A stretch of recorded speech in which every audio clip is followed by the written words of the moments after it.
అందరికీ నమస్కారం. శ్రీనివాస్ చెప్పే కథలకు మీ అందరికీ స్వాగతం. ఇప్పుడు మనం వినబోయే కథ 'ఆ ఒక్కటి అడక్కు'. రచన ఉయ్యూరు అనసూయ గారు. మరి కథలోకి వెళ్దామా?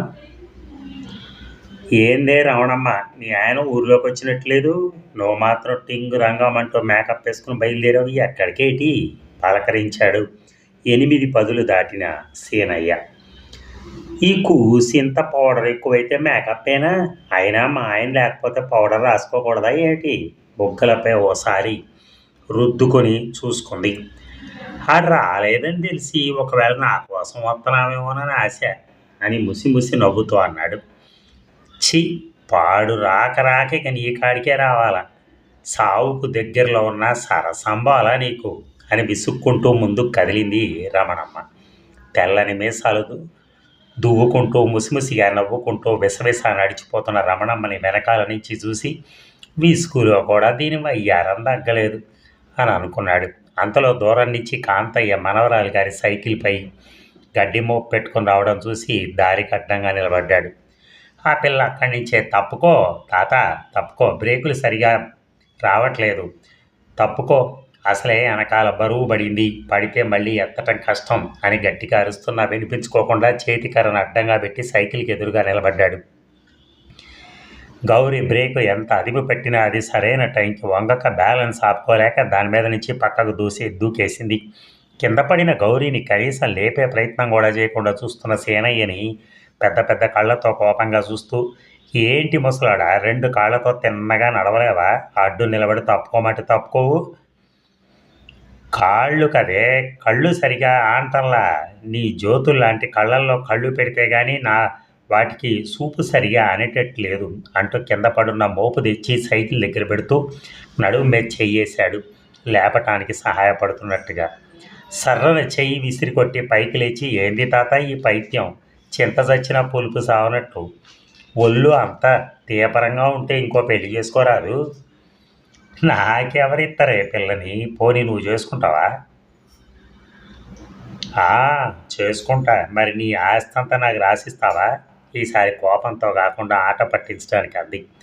నా కాడే ఉంది బూడిదే, ఆ చామంతి తోటేసిన ఎకరం పొలం తప్ప. ఆ ఎకరం పొలంలోనే మీ ఆవిడికి సమాధి ఉంది, రోజు దీపం పెడతానికి ఆ పూల రాబడి సరిపోద్ది, ప్రభుత్వం ఇచ్చే పెన్షను నీ ఖర్చులకి, మరి నన్నెట్టా పోషిస్తావు? విరుపుగా అడిగింది. ముందు చేసుకుంటానని చెప్పు, తర్వాత ఎట్టా పోషిస్తానో చెప్తా, కవ్వింపుగా అన్నాడు. అంతేగాని మనవరాల వయసు నీకు, నువ్వెందుకే నాకంటావేమో అనుకున్నాను. వయసు శరీరానికే కానీ మనసుకి కాదుగా అన్నాడు ఆ ముసలోడు. నీ మనసు ఏం చేసుకోను అంది. మరి శరీరాన్ని ఏం చేసుకుంటావు? మాట్లాడిన కొద్దీ మరీ పచ్చి మాటల్లోకి దింపుతున్నాడని మోహన్ జేవులించుకుని గడ్డి మోపు సైకిల్ మీద పెట్టాక పెడల మీద కాలేసి తొక్కి ముందుకు పోనిస్తూ అంది. ఆ రోజుల్లోనే 4th ఫారం చదివానని చెప్తావు, ఇదేనా నీ సంస్కారం? నీకు ఆ భూలక్ష్మి అవ్వే సమాధానం చెప్పాలి. ఆమె దగ్గరికి పోయి ఈ పరాచకాలు ఆడు చూద్దాం. ఆ భూలక్ష్మి కూడా నా ముందు బలాదూరిలే, వెనక్క గట్టిగా వినిపించినా విననట్టుగా వెళ్ళిపోయింది.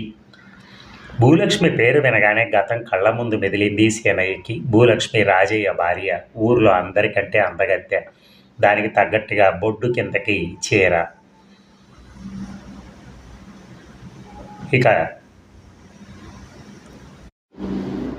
దానికి తగ్గట్టు బొడ్డు కిందకి చీర, జప్పల పైకి జాకెట్టు వేసుకుని అందాల ఆరబోతకు తయారైనట్టు తయారవుతుంది. ఆ అందగత్తెను అందుకునే అవకాశం ఎప్పుడైనా దొరక్కపోతుందా అని ఆశగా చూసేవారు రసిక శిఖామణులు. వాళ్ళ ఆశకు తగ్గట్టే రాజయ్యకి ఒక బిడ్డ పుట్టాక గుండుపోటు వచ్చి చచ్చిపోయాడు. ఆమెపై ఆశపడిన వారంతా ఆమె ప్రాపకం కోసం ఎదురు చూడసాగారు. అంతమంది ఆశపడినా కాదని భార్య చనిపోయి ఏ బాధరా మందిదేని ఇప్పుడు సేనయ్యగా పిలువబడే సీను మీద మనసు పడింది భూలక్ష్మి. అతను భార్యతో అపురూపంగా గడిపిన రోజుల్ని ఊరి జనం అపురూపంగా చెప్పుకోవటం విన్నది. మరి ఓ రోజు సాయంత్రం అతను పొలం దగ్గర పనిచేస్తుంటే వెళ్ళింది. వెన్నెల్లో కలువ పువ్వులా మెరిసిపోతున్న ఆమెను దూరం నుంచే చూసిన సీను, ఏంటి ఈ వేళప్పుడు ఇలా వచ్చింది అనుకుని, లక్ష్మి ఏంటి ఇలా వచ్చావు పలకరించాడు. ఎంత బాగా పిలిచాడు అనుకుని మురిసిపోతూ, నీ చామంతుల తోట ఒకసారి చూసి పోదామని వచ్చాను అంది. చనిపోయిన తన భార్య రమణమ్మకు మంచి చామంతి పూలంటే ఇష్టం. ఆమె జ్ఞాపకంగా ఉన్న కొద్ది పొలాన్ని రకరకాల చామంతులు వేసి అందులో తన భార్యను చూసుకుంటున్నాడు. కాగా బాగా విరగబూసి పరిమళాలు వెదజల్లుతూ ఆహ్లాదంగా కనపడుతున్న వాటిని చూసి ఆమె కూడా మైమరిచిపోయింది. ఆమె సంతోషం అతనికి కూడా సంతోషం అయింది. భూమికి దిగి వచ్చిన దేవకన్యలాగా కాంతులీనే నేత్రాలతో చూస్తూ ఉంటే, రారా దగ్గరికి వచ్చి చూడు, ఈ మడిలో పూలు ఎంత విప్పారున్నాయో, కావాలంటే 4 తీసుకో, అంతకంటే ఎక్కువ కొయ్యకు అన్నాడు నిర్మోహమాటంగా. ఆమె వడివడిగా మడిలో ఉన్న చామంతుల దగ్గరికి వచ్చింది. నిజమే, తెలుపు, ఎరుపు, పసుపు, ఊదా రంగు ఒకటి తర్వాత ఒకటి బారులుగా ఉన్న మొక్కల వరుసలు చూసి వంగి వాటిని అరచేతులతో పైపైన రాస్తూ, అబ్బా ఎంత బాగున్నాయో అంది. అతను గర్వంగా చూశాడు. కానీ ఏ లాభం, నేను వీటికి పెట్టుకోవడానికి పెట్టిపోవట్లేదుగా అంది దిగులుగా. అతని మనస్సు చివుక్కుమంది. పోనీలే, దేవుడి కోసం తీసుకెళ్ళు అన్నాడు. ఆమె అటు ఇటు చూసి 4 పూలు తెప్పి తీసుకొచ్చి అతని పాదాల దగ్గర ఉంచింది. ఆమె చేసిన ఆ పనికి విస్తుపోయి గబుక్కును కంగా వెనక్కి వేసి, హే ఏంటిది అన్నాడు. మరి నా దేవుడు నువ్వే కదా అంటూ క్షణం కూడా ఆగకుండా పైకి లేచి అతను హత్తుకుపోతూ, కాదనకు, నువ్వంటే నాకు ఇష్టం అంది. నీకు ఆడతోడు కావాలి, ఎంతమందో వెంటబడినా కాదన్నాను. ఎందుకో తెలుసా, నువ్వంటే మొదటి నుంచి నాకు ఇష్టం అంటూ అతని బొగ్గలపైన కళ్ళపైన చకచకా ముద్దులు పెట్టేసింది. ఏమాత్రం ఊహించని ఈ చర్యకు అతను పట్టు తప్పి కింద పడబోయి గత్యంతరం లేని స్థితిలో ఆమె శరీరాన్ని పట్టుకుని నిలదొక్కుకోవడానికి ఆమెను చుట్టుకోవాల్సి వచ్చింది. ఆ క్షణంలో ఆమె స్పర్శకు చామంతుల పరిమళాలు తోడై ఎన్నో ఏళ్లుగా దూరమైన పడక సుఖంతో పాటు రమణమ్మ కూడా గుర్తుకొచ్చి ఆమె చేతులు వదిలించుకుంటూ, క్షమించు, ఈ మనసు శరీరం రమణమ్మకు మాత్రమే సొంతం. శృంగారానికి కామానికి తేడా తెలియని వాడు పశువుతో సమానం. నేను పశువును కాదు. నీ బాధ అర్థం చేసుకోగలను, కానీ నీ సమస్యని తీర్చలేనట్టు వడివడిగా నడిచి వెళ్ళిపోయాడు. ప్రవరాఖ్యుడి దగ్గర భంగం పడిన వారూధినిలాగా ఆ రోజు నుంచి తనొక చవటనని అందరి ముందు హేళనగా మాట్లాడుతోంది. కానీ తను ఎదురు పడితే మాత్రం తలంచుకుని వెళ్తోంది. ఇన్ని సంవత్సరాలైనా ఇద్దరి మధ్య జరిగింది ఎవరు ఎవరితోనూ అనలేదు. భూలక్ష్మి ఎలాగూ చెప్పుకోలేదు. సీనయ్య చెప్పకపోవటానికి కారణం స్త్రీలను నవ్వులు పాలు చేసే ఉద్దేశం అతనికి లేదు. పైగా తనంటే ఎంతో ఇష్టపడే సుబ్బారావుకి ఆ తర్వాత ఆమె భార్య అయింది. ఆమె గౌరవంగా ఇంతకాలం కాపురం చేస్తుందంటే తాను నోరు విప్పకపోవటమే అని ఆమెకు కూడా తెలుసు. అది గుర్తొచ్చి నవ్వుకున్నాడు. దూరం నుంచి సన్నని మాటలు వినపడుతుంటే ఆలోచనల నుంచి బయటకు వచ్చాడు. 4 కుర్రోళ్ళు హడావిడిగా దగ్గరికి వచ్చి, తాత తాత, ఎన్నాళ్ళ నుంచో ప్రభుగాడు ఆ గిరిజ కోసం పడి చేస్తున్నాడు కదా, ఇన్నాళ్ళ గ్రీన్ సిగ్నల్ ఇచ్చింది, ఇక్కడికి రమ్మని చెప్పాం. 1 గంట వాళ్ళు ఇక్కడ గడుపుతారు, ప్లీజ్ కాదనకు.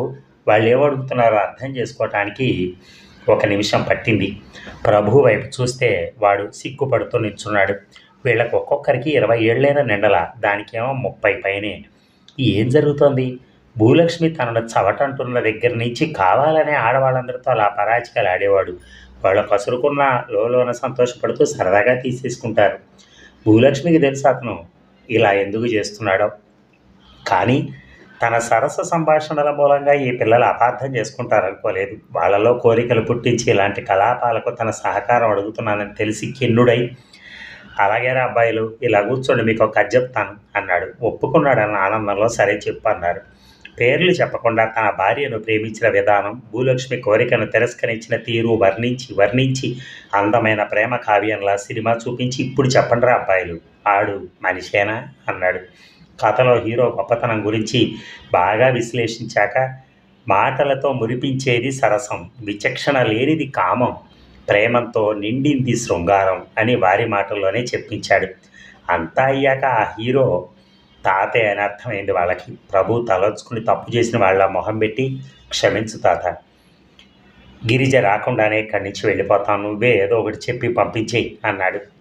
నా మాటల్లో పరాచికాలు మీకు టానిక్లా పనిచేసి వ్యక్తుల మధ్య బంధం, ఆనందం, ఆహ్లాదం, ఉత్తేజం ఇస్తాయనుకున్నాను. ఇలా అపార్థం చేసుకుంటారనుకోవాలా. ఈ కాలానికి తగినట్టు నేను అప్డేట్ కావాలని తెలియజేశారు. ఇక మీదట తగ్గించుకుంటాలే అన్నాడు నిజాయితీగా. అయితే తాత, మరి నిన్ను కోరి వచ్చిన ఆమె ఎవరు? కుతూహలం ఆపుకోలేక అడిగాడు ఒకడు. చామంతి పూలను సమాధి మీద ఇచ్చి దండం పెట్టుకుంటూ, ఆ ఒక్కటి అడక్కండి, స్త్రీలను గౌరవించడం మన సాంప్రదాయం అన్నాడు. ఇన్నాళ్ళు సరదాగా మాట్లాడుతుంటే అతను రొమాంటిక్ హీరో అనుకునేవాళ్ళు. కానీ అతను స్త్రీల పట్ల చూపే సంస్కారం చూశాక గౌరవభావం పెరిగింది వారికి. అదండి కథ. Thank you.